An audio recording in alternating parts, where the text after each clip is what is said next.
I am vengeance. I am the night. I am broke because owning the Batmobile sucks.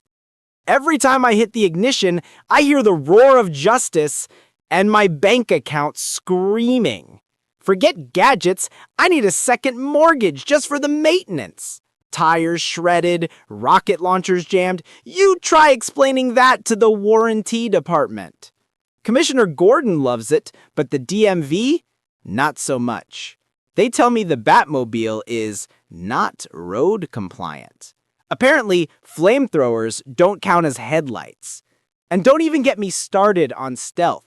The thing's louder than a rock concert. Every cop in Gotham can hear me coming 3 blocks away. Some nights, I feel like I'm chasing myself. So, does it suck to own the Batmobile? Trust me, it looks cool, but save yourself the trouble. Buy a Honda.